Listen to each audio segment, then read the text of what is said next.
शांति। ओम शांति।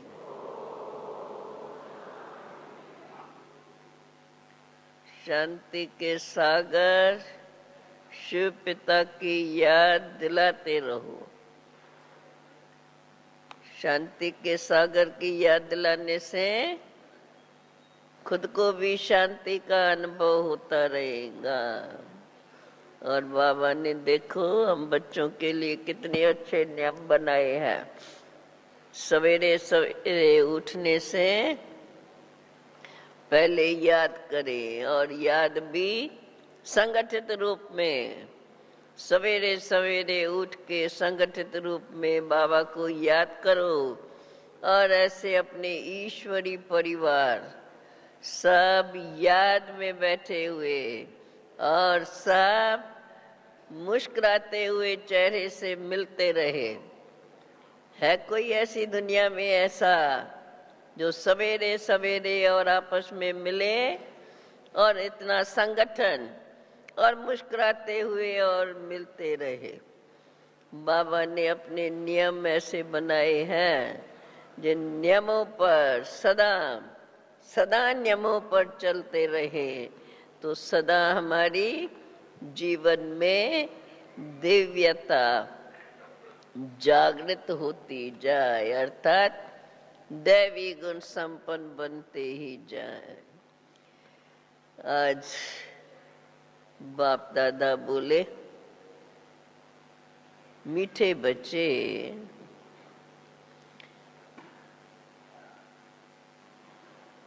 तुम्हें गुप्त खुशी होनी चाहिए, है ना? हम सबको खुशी, हाँ, गुप्त खुशी होनी चाहिए। और गुप्त खुशी में हम हैं, उसका प्रमाण क्या दिखाई पड़ेगा? सदा हमारे चेहरे पे खुशनुमा चेहरा। जिससे भी मिलो, चाहे कोई मिले या ऐसे ही भी कोई देखे, तो चेहरे से उसको लगे इनको कोई बहुत खुशी है। क्या खुशी है? बाबा हमेशा कहते हैं ना, तुम बच्चों का चेहरा ऐसा हो। तो बाबा कहते हैं तुम्हें गुप्त खुशी होनी चाहिए। कौन सी? भिन्न भिन्न रीति की बातें बाबा बताते हैं। तो इतनी बातें कब कोई बात याद करते रहे तो हमारी खुशी सदा कायम रहे। आज की मुरली में है, तुम्हें गुप्त खुशी होनी चाहिए कि हम परमात्मा बाप की यूनिवर्सिटी के स्टूडेंट हैं। अर्थात सदा हमें याद रहे हम स्टूडेंट हैं, और भविष्य नई दुनिया का वर्षा पाने के लिए हम यह ईश्वरी पढ़ाई पढ़ रहे हैं। मुरली का प्रश्न, किस स्मृति में सदा रहो तो दैवी गुण धारण होते रहेंगे। बाबा ने कितनी स्मृतियां दिलाई है। आज बाबा बताते हैं पहली स्मृति, हम आत्मा शिव बाबा की संतान है। परंतु केवल इतनी ही बात नहीं, और भी आगे बातें जो ऐसी बात याद रहे और खुशी मर्ज हो।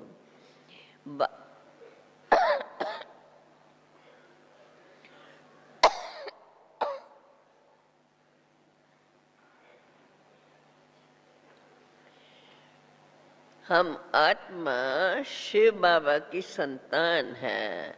बाबा हमें कांटों से फूल बनाने आए हैं। यही स्मृति सदा बनी रहे तो दैवी गुण भी धारण होते रहेंगे। पढ़ाई और योग पर पूरा पूरा ध्यान रहे, और विकारों से नफरत हो तो दैवी गुण आते जाएंगे। जिस समय कोई विकार वार करे तो समझना चाहिए मैं तो अभी तक कांटा हूँ, अरे मुझे तो फूल बनना है। ऐसे स्वयं को स्मृति दिलाकर और फिर अपने को उस विकारों से दूर करते जाए। ओम शांति। मुरली शुरू होती है। बच्चों के बुद्धि में है कि हम रूहानी यूनिवर्सिटी में बैठे हैं, है ना सबको? हाँ, हम रूहानी यूनिवर्सिटी में बैठे हैं। इस स्मृति से क्या होगा? ये स्मृति हमें, ये बाबा कहते हैं नशा होना चाहिए। कौन सी? हम रूहानी यूनिवर्सिटी में बैठे हुए हैं, क्योंकि रूहानी यूनिवर्सिटी ये एक ही है। और वो रूहानी यूनिवर्सिटी जो परम पिता परमात्मा आकर के बनाते हैं। तो बच्चों को बाबा कहता है बुद्धि में यह रहे हम रूहानी यूनिवर्सिटी में बैठे हैं, ये नशा होना चाहिए। अपने यूनिवर्सिटी का भी नशा होना चाहिए। ऑर्डिनरी रीति से कोई स्कूल में जब बैठते हैं, ऐसे तो यहाँ भी बुद्धू होकर के नहीं बैठना है। बहुत बच्चे जैसे बुद्धू होकर बैठे हैं। याद रहना चाहिए, बाबा सभा के सामने है उन बाबा के, तो बाबा को कोई नजर आए होंगे। बाबा कहते हैं बहुत बच्चे हैं जो ऐसे बुद्धू होकर बैठते हैं। याद रहना चाहिए यह ऊंचते ऊंच परम पिता परमात्मा की यूनिवर्सिटी है। ऐसी यूनिवर्सिटी के हम स्टूडेंट हैं। डबल याद हो गई, परम पिता परमात्मा की यूनिवर्सिटी, तो उसके हम स्टूडेंट। और परम पिता परमात्मा जब पिता कहा तो हम उसके बच्चे हैं। डबल याद आ जाती है। परम पिता परमात्मा की यूनिवर्सिटी है, ऊंचे ते ऊंचे बाप की, उनके हम स्टूडेंट हैं। तो तुम्हारे में कितनी फलक होनी चाहिए। ये है गुप्त खुशी, गुप्त ज्ञान। हर एक बात गुप्त है। कईयों को यहाँ बैठे भी बाहर की गंदी ख्यालात आती रहती हैं। बाबा कहते हैं अभी तुम बच्चे तो यहाँ पढ़ते हो, भविष्य नई दुनिया का वर्षा पाने के लिए, तो तुम्हें यह स्मृति सदा रहनी चाहिए। तो तुमको यह स्मृति रहने से तुमको कितनी खुशी होती रहेंगी। दैवी गुण भी होने चाहिए। भल यहाँ तो सब ब्राह्मण ही आते हैं, वहाँ की कचरपट्टी से तुम निकल कर यहाँ आते हो, तो तुम बच्चों को कितना खुशी में रहना चाहिए। कितना बार खुशी को बाबा ने हमें याद दिलाया है। सारी दुनिया इस समय गंध में पड़ी हुई है। कहाँ कलयुगी गंध और कहाँ सतयुगी फुलवारी। कलयुग में तो एक दो को कांटे लगाते ही रहते हैं। तुम बच्चों को तो अभी फूल बनना है, तो तुम्हें कितनी खुशी रहनी चाहिए। भिन्न भिन्न प्रकार से बाबा फिर खुशी की याद दिलाते हैं। क्या रहनी चाहिए? खुशी रहनी चाहिए कि हम अभी फूल बनते हैं। ये सारा है फूलों का बगीचा। बाप को बागबान भी कहा जाता है। बागवान आकर के कांटों को फूल बनाते हैं। ये तो तुम बच्चों को समझ होनी चाहिए कि हम अर्थात मैं किस प्रकार का फूल बन रहा हूँ। यहाँ देखो बगीचा भी है, तो ये जैसे फूलों का बगीचा है। देखो वो स्थूल में बगीचा भी है। मुरली सुन करके फिर बगीचे में जाकर के अपनी फूलों से भेंट करो, मैं कौन सा फूल हूं। हम कांटे तो अभी तक नहीं है। जिस समय क्रोध आता है समझना चाहिए मैं तो अभी तक कांटा हूं, ये तो क्रोध का भूत है मेरे में, उनसे तुम्हें बड़ी नफरत आनी चाहिए। क्रोध तो सबके बीच में भी आ जाता है ना, कान झुंड में खड़े होंगे तो अगर क्रोध आएगा तो बोल देगा। तो बाबा कहता है क्रोध तो सबके बीच में भी आता है, बाकी कहेंगे कि काम वो के बीच में नहीं आ सकता है। इतनी तुम बच्चों को नफरत आनी चाहिए। तो ये क्रोध जो सबके बीच में आता है वो नहीं होना चाहिए। बाकी काम विकार तो सबके बीच में नहीं हो सकता है, वो छिपा करके करते हैं। क्रोध तो जल्दी बाहर निकल आता है।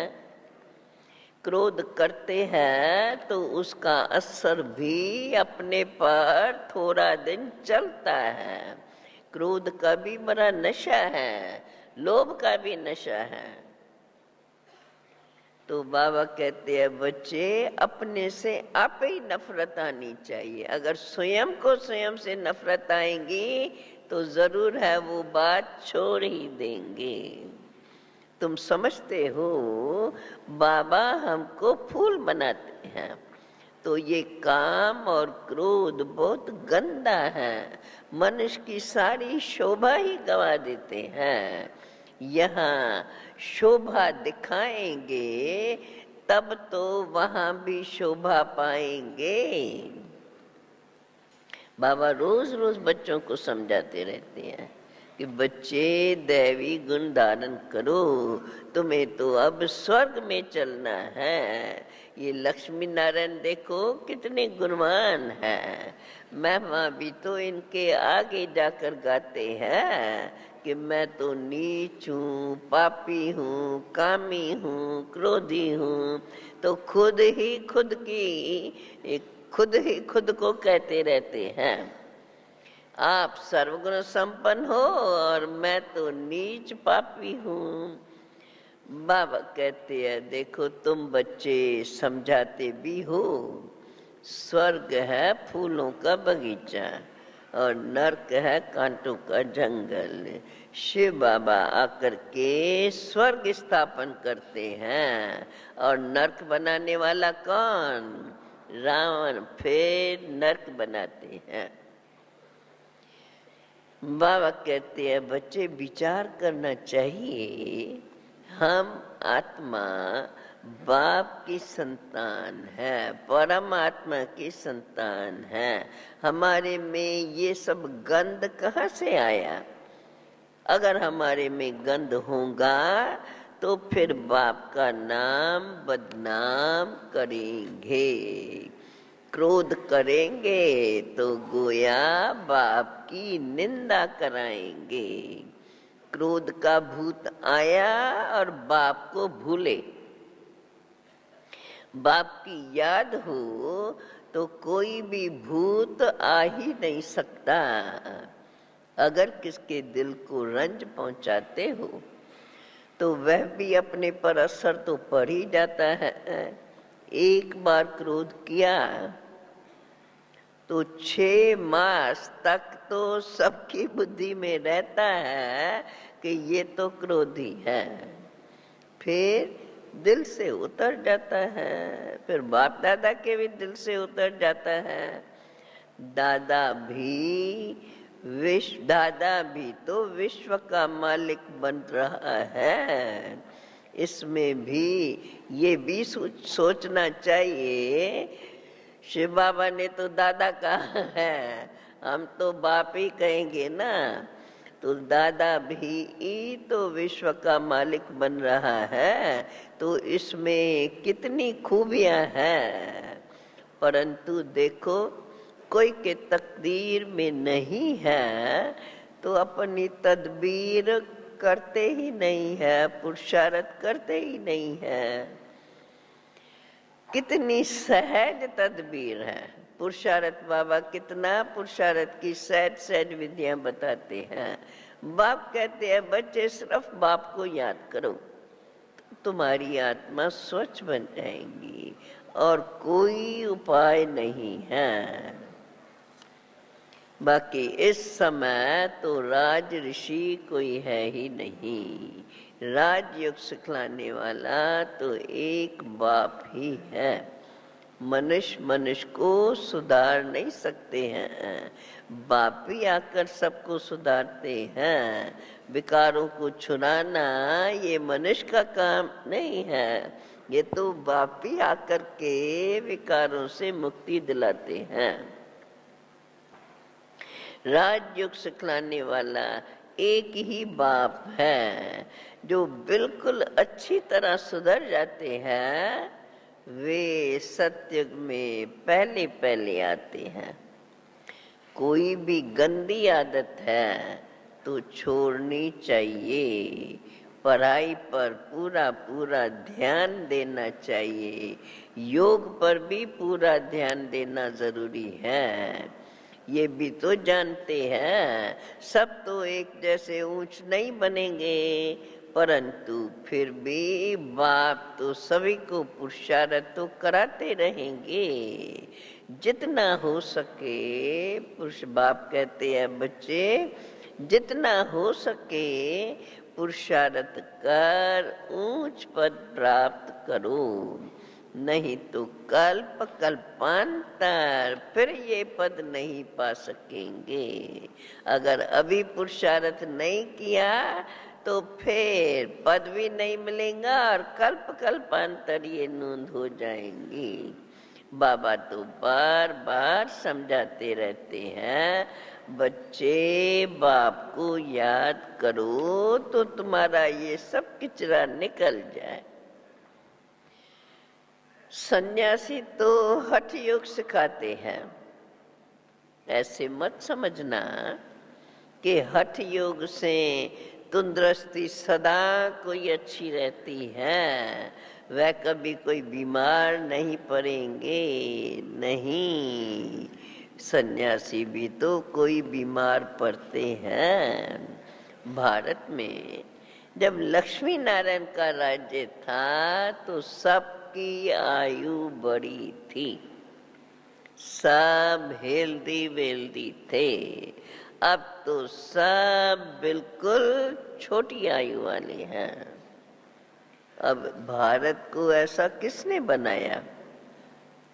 ये तो कोई यथार्थ जानते नहीं। सब इस समय के मनुष्य तो बिल्कुल घोर अंधेरे में है। बाबा कहते हैं देखो तुम बच्चे कितना पुरुषार्थ करते हो, समझाते रहते हो, कितना भी समझाओ, परंतु उन्हों को समझना बड़ा मुश्किल है। फिर भी गरीब साधारण ही समझने की कोशिश करते हैं। यहाँ कोई देखो, अभी यहाँ कोई लखपति है क्या? आज का लाख भी बड़ी बात नहीं है। आज तो लखपति बहुत है, उन्हों को भी साधारण कहते हैं। आज तो करोड़पति की बात है। शादियों पर भी देखो कितना खर्चा करते हैं। तो बाबा कहते हैं ऐसे ऐसे लोग आज हैं, जल्दी समझने वाले नहीं। तो तुम बच्चों को बड़ा युक्ति से समझाना है जो किसको तीर लग जाए। बड़े बड़े आदमी MP आते हैं तो देखने से तो बहुत खुश हो जाते हैं, परंतु एक में भी ऐसी ताकत नहीं जो ये आवाज कर सके, अर्थात सबको ऐसा बता सके। तो बाबा कहते हैं तुम बच्चे समझाते तो हो, परंतु यथार्थ पूरा कोई समझकर नहीं जाते हैं। ऊंचते ऊंच भगवान, ऊंचते ऊंच ये उनसे वर्षा मिलता है। कौन सा? लक्ष्मी नारायण। लक्ष्मी नारायण को किसने ये स्वर्ग का वर्षा दिया? ये कहाँ के रहवासी है? ये बहुतों को यथार्थ पता ही नहीं पड़ता।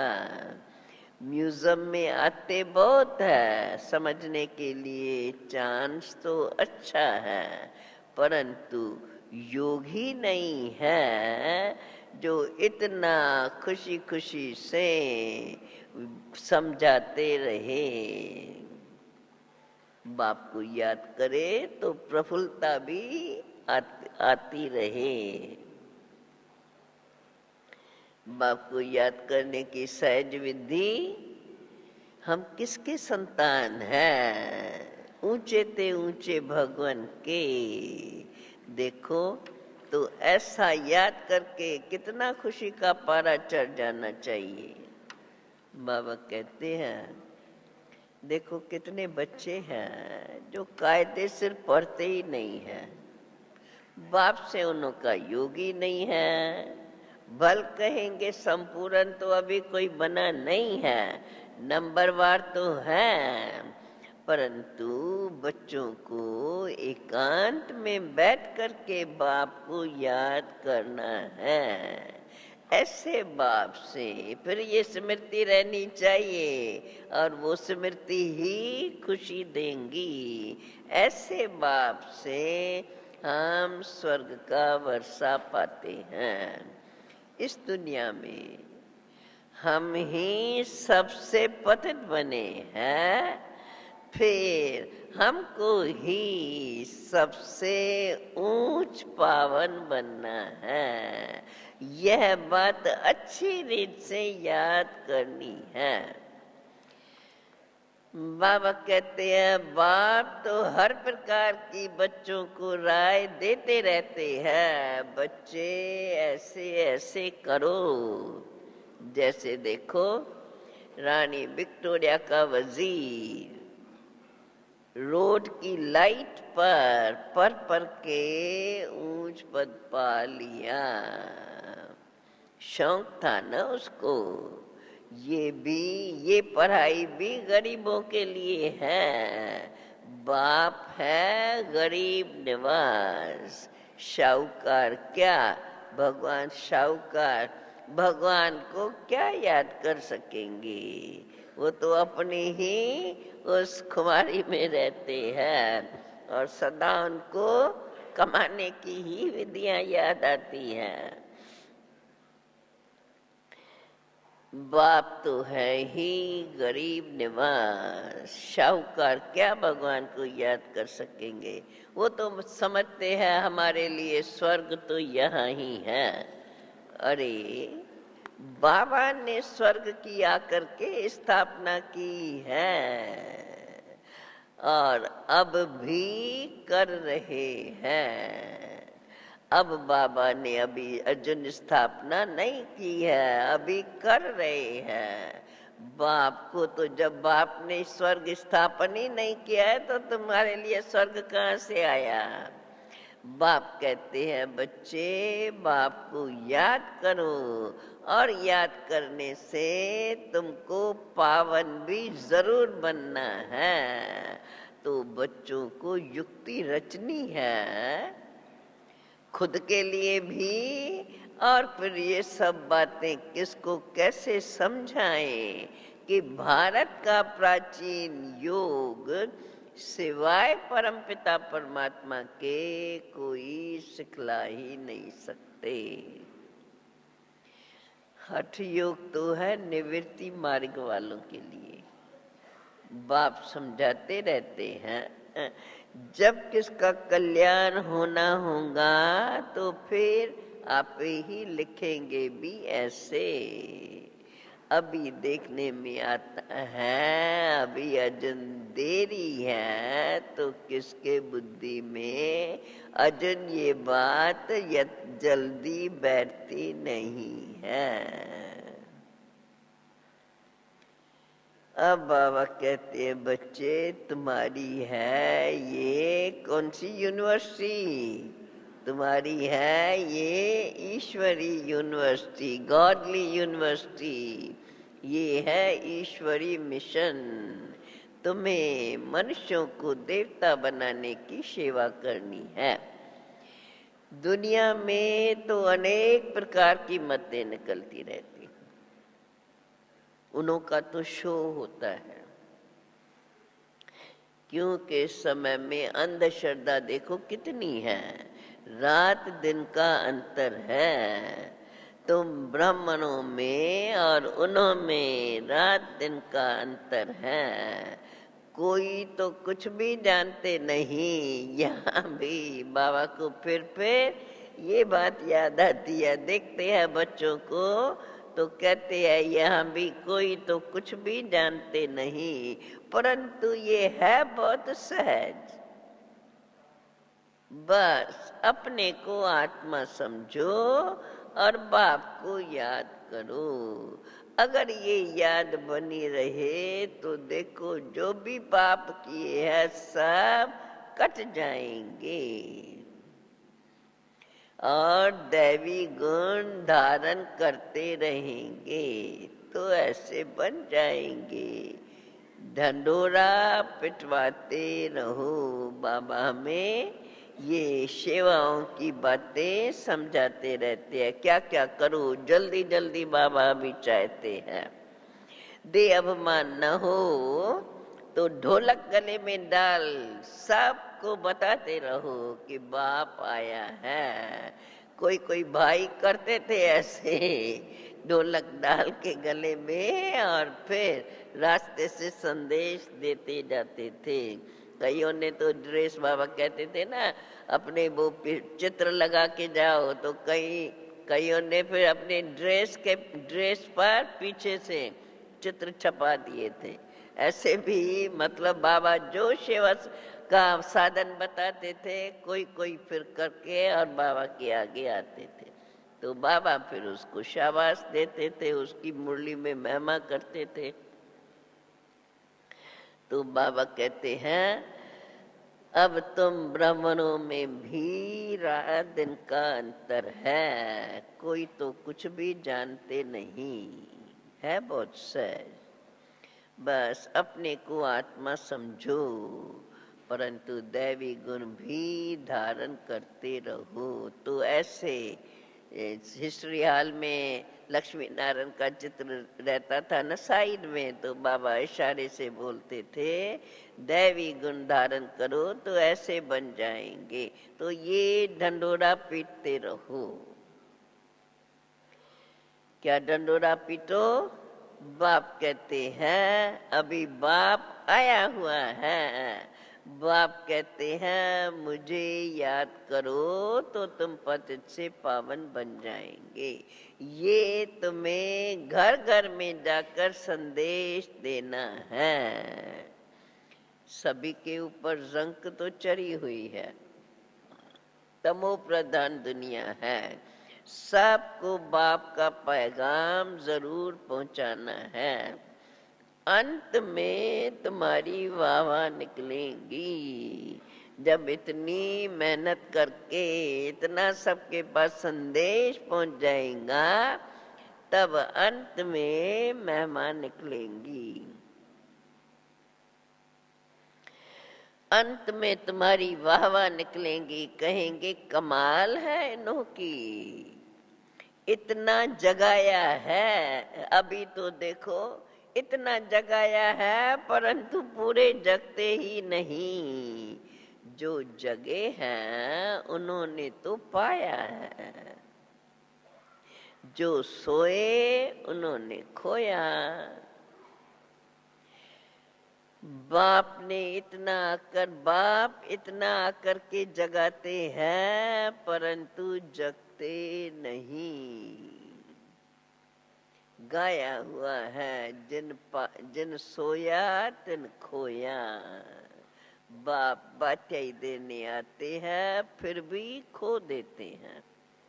सर्विस की युक्तियां बहुत रचनी चाहिए। बाप आया है, कहते हैं बच्चे माँ में कम याद करो तो तुम्हारे विक्रम विनाश होंगे और पवित्र बनकर पवित्र दुनिया का मालिक बन जाएंगे। याद नहीं करेंगे तो पाप कटेंगे नहीं। कोई भी जंक रह गई तो ऊंच पद नहीं पा सकेंगे। जब जंक निकल जाए तब तो ऊंच पद पा सको, नहीं तो पद भी कम और साथ साथ सजाएं भी खानी पड़े। अब तो सर्विस की अच्छी मार्जिन है। बाबा कहते हैं साथ में ये चित्र ले जाने से सर्विस सहज रीति से कर सकेंगे। चित्र ऐसे अच्छी रीत बैठ समझाने चाहिए। बाबा कहते हैं ये चित्र बहुत अच्छी चीज है। बाकी मॉडल साथ बनाते हैं वो तो एक समझो खिलौने हैं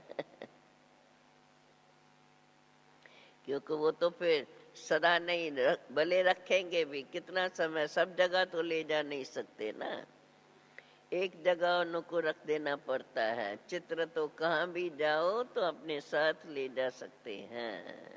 बड़े बड़े आदमियों के लिए बड़े बड़े चित्र होते हैं, हजारों वर्ष भी चलते हैं, ऐसे अच्छे चित्र बनाते हैं। तुम्हारे ये 6 चित्र काफी है।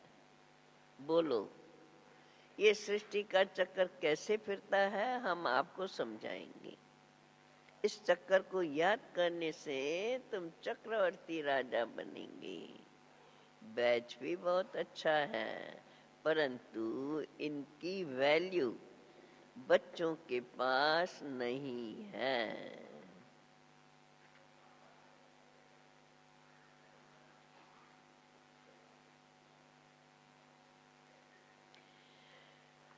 इस बैच पर भी तुम बहुत अच्छा समझा सकते हो, तो भी इस पर समझाते रहो तो भी तुम्हारी कमाई बहुत होगी।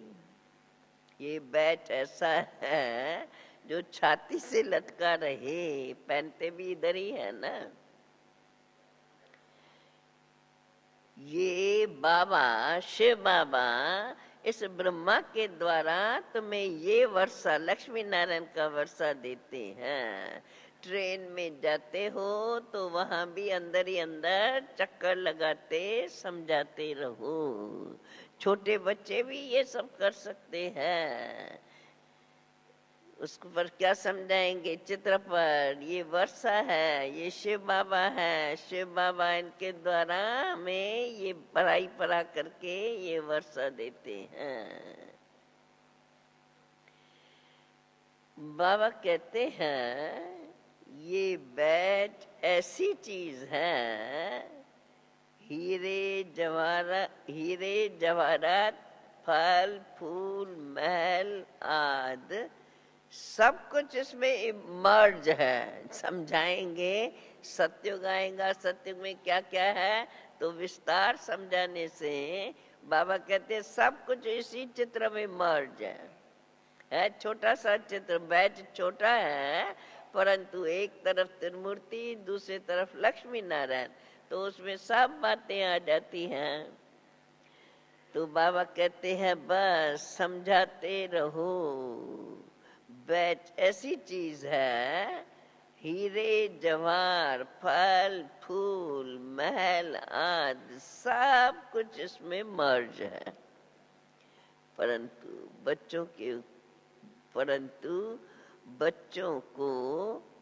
बच्चों के बुद्धि में अजन इतना नहीं आता है। बाबा ने बहुत बारी समझाया है चित्र कुछ इसमें बाबा कहते हैं चित्र कुछ इसमें मर्ज है। माना इस चित्र में ये बैच में जब समझाने लगेंगे तो सत्युग में क्या क्या है वो सब समझाएंगे ना। तो कहते हैं सब कुछ हीरे जवाहरात महल फल फूल सब इसमें मर्ज है, परंतु बच्चों की बुद्धि में नहीं आता है। बाबा ने तो बहुत बारी समझाया है चित्र साथ में जरूर रखो। तुमको कोई उल्टा सुल्टा भी बोलेंगे, देखो कृष्ण को भी तो गाली मिली थी ना, कहते हैं भगाते थे, चीर हरण करते थे, क्या क्या बोलते रहते हैं, लेकिन उन्हों को भगा करके पटरानी तो बनाया। विश्व का मालिक बनकर फिर जो विश्व का मालिक बनाते हैं, स्वयं विश्व का मालिक बन करके ऐसा काम थोड़ा ही करेगा जो किसको भगाएगा। तो मनुष्यों ने देखो क्या क्या बातें कह दी हैं। तो तुम बच्चों को फिर ये बातें बाबा समझाते हैं किस लिए, तुम बच्चों को इतना नशा होना चाहिए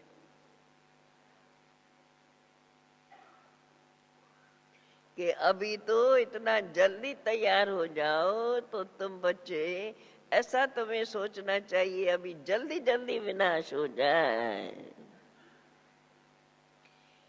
कभी कभी बोलते हैं बाबा जल्दी विनाश हो जाए, फिर कभी कहेंगे नहीं अभी तो बाबा का साथ है, जब तक बाबा साथ है तब तक तो हम जीते रहें। बाबा को अभी थोड़े ही छोड़ देंगे, फिर तो बाबा 5,000 वर्ष के बाद ही मिलेगा। ऐसे बाबा को अब हम कैसे छोड़ें। बाबा साथ है तो हम पढ़ते रहेंगे। अब बच्चों को ये नशा होना चाहिए कि ये हम ब्राह्मणों का जन्म ऊंचे से ऊंचा है। ऐसा बाप जो हमको राजाई दे रहा है, फिर तो हम उनसे मिलेंगे नहीं। इसलिए जब तक जीते रहे बाबा साथ ही रहे। इतना बाबा कहते हैं नशा होना चाहिए। फिर नशा चढ़ाने के बाद बाबा को क्या याद आता है, सामने देखते हैं सब प्रकार के बच्चों को। बाबा कहते हैं परंतु रहने वालों को अजन इतना कदर नहीं रहता। बाहर वाले कितना महत्व रखते हैं, यहाँ भी बाहर वाले कुर्बान जाते हैं, यहाँ भी मना इधर रहते हैं साथ में, यहाँ भी बाहर वाले तो देखो कुर्बान जाते हैं योग, परंतु यहाँ योग का बल नहीं है तो कुछ भी समझते नहीं। आते तो बहुत है, लिखते भी हैं, ऐसे ऐसे समझाया, कहते हैं बहुत अच्छा समझा। माना जिसको समझाया तो बाबा कहते हैं ना वो जल्दी प्रभावित, समझाने वाले उस पर प्रभावित हो जाते हैं। तो बाबा कहते हैं बहुत अच्छा है, बाबा समझते हैं। वो लिखते हैं बाबा इसने बहुत अच्छा समझा। बाबा समझते हैं, सुना ऐसे जैसे सुना ही नहीं, जरा भी समझा नहीं।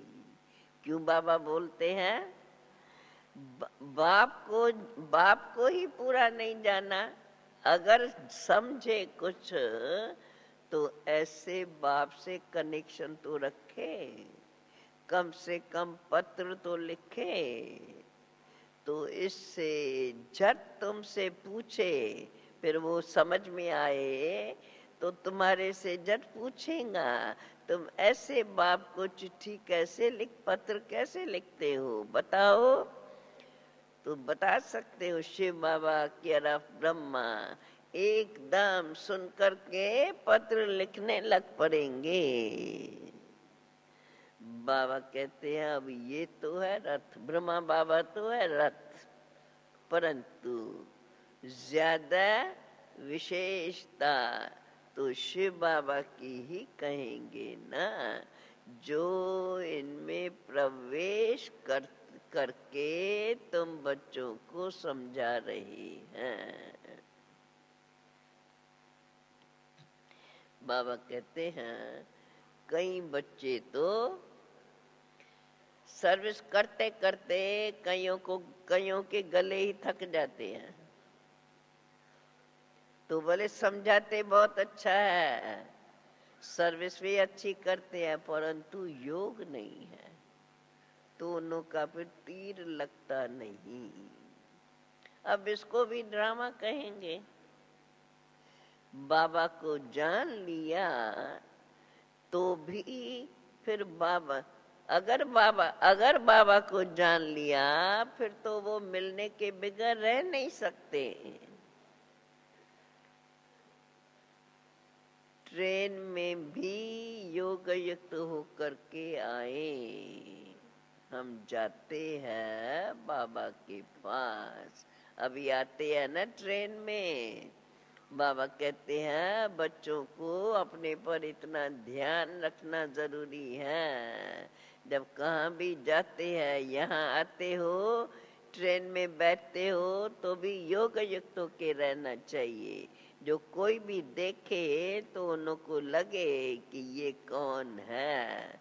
भले अभी जान गए हैं, ड्रेस से भी समझ लेते हैं, परंतु हम बच्चों का ध्यान बाबा खिंचवाते हैं, तुम्हें कैसे योग युक्त होकर के बैठना चाहिए।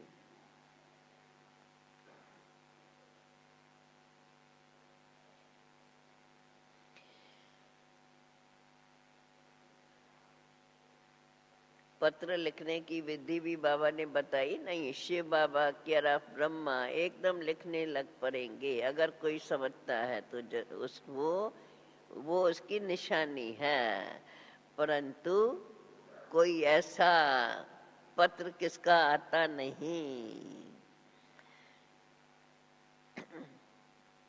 बाबा कहते हैं जैसे विदेश से कोई आते हैं तो उनको स्त्री बाल बच्चे सब याद आते हैं, तो तुम बच्चे भी जब आते हो तो ट्रेन में भी तुम्हें योग युक्त होके रहना चाहिए। याद रहे, वो नशा चढ़ा रहे, हम किसके पास जाते हैं, तो रास्ते में तुम्हें कितनी खुशी होनी चाहिए। सर्विस करते करते आना चाहिए। बाबा तो है सागर, देखते हैं बच्चे फॉलो कर रहे हैं, ज्ञान की लहरें उठती है तो देख करके खुशी होती है कि ये तो बहुत अच्छा सपूत बच्चा है। तो सवेरे सवेरे याद में रहने से बाबा कहते हैं सवेरे याद की यात्रा में बहुत फायदा है। ऐसे भी नहीं सिर्फ सुबह को याद करना है, उठते बैठते खाते पीते याद करते रहो। और सर्विस के लिए वो तो समझो ये तुम्हारी यात्रा है। जैसे यात्रा पर जाते हैं तो तुम भी जब जाते हो सर्विस पर, तो जैसे तुम यात्रा पर निकलते हो और फिर जहाँ जहाँ जाते रहो, चाहे ट्रेन में हो कहाँ भी हो, तो कुछ न कुछ उनको बताते रहो, समझाते रहो।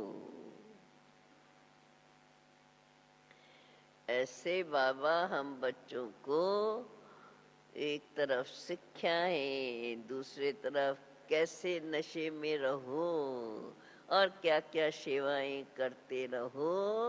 और फिर तीसरे तरफ पुरुषार्थ की सहज सहज विधियां बताते रहते हैं। अच्छा अच्छा, मीठे मीठे सिकिल दे बच्चों प्रेत, मात पिता बाप दादा का याद प्यार और गुड मॉर्निंग। रूहानी बाप की रूहानी बच्चों को नमस्ते।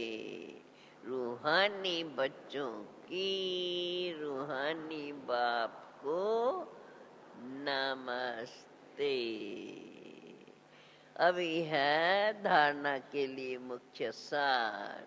मुरली ध्यान से सुनी होंगी तो मुरली का सार बुद्धि में आ जाएगा जल्दी, और अपने जो लिखा गया है उसके साथ अपनी भी भेंट करो। हमारी बुद्धि में ये याद है। किसी के दिल को दुखी नहीं करना है याद। क्रोध नहीं करना चाहिए। अंदर कोई भी भूत है तो जांच करके उनको निकालना जरूरी है। फूल बनकर सबको सुख देना है। दूसरी पॉइंट,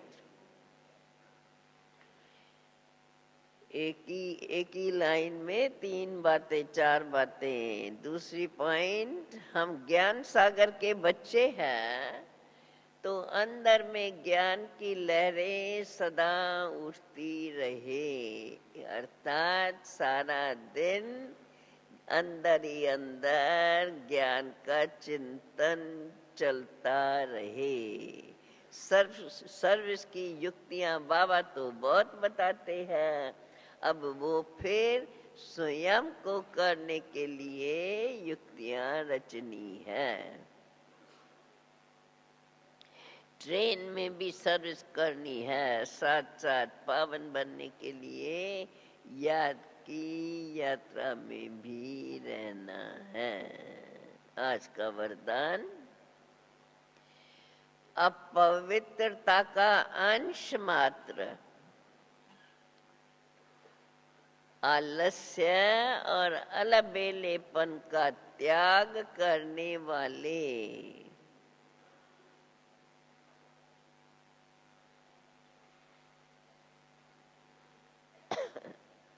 संपूर्ण निर्विकारी भव। दिनचर्या के कोई भी कर्म में नीचे ऊपर होना, आलस्य में आना या अलबेला होना, इसको क्या कहूँगा बाबा ने? बाबा कहते हैं ये भी विकार का अंश है, जिसका प्रभाव अपने पर पूज्य बनने में पड़ता है। पूज्य बनना फिर सहज नहीं, क्योंकि पूज्य बनने के लिए तो इतनी ही सेवाएं और इतना ही अलर्ट रहना। तो बाबा कहते हैं कोई भी कर्म में नीचे ऊपर होना, आलस्य में आना या अलबे ना होना, ये भी मानो विकार का अंश है, जिसका प्रभाव पूजनीय बनने में पड़ता है। यदि आप अमृत वेले स्वयं को जागृत स्थिति में अनुभव नहीं करते, मजबूरी से व सुस्ती से बैठते हो, तो तुम्हारे पुजारी लोग आधा कल्प जो तुम्हारी मूर्ति बना के पूजा करेंगे, वो तुम्हारी कैसे पूजा करेंगे?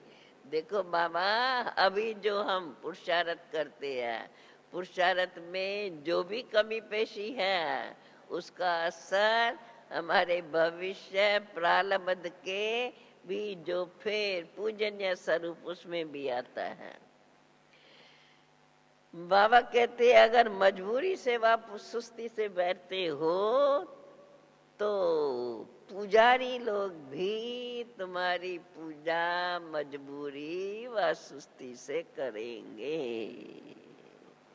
इसलिए अभी ही अपने आलस्यपन का त्याग करो, अलबेलेपन का त्याग करो, तब संपूर्ण निर्विकारी कहलाए जाएंगे।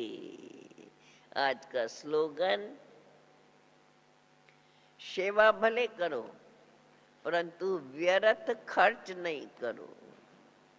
और हमें बार बार बाबा याद दिलाते हैं, बच्चे एका नामी, कहाँ अपने संकल्पों की भी एका नामी, व्यर्थ ना जागृत हो, और फिर खर्च करने में भी एका नामी।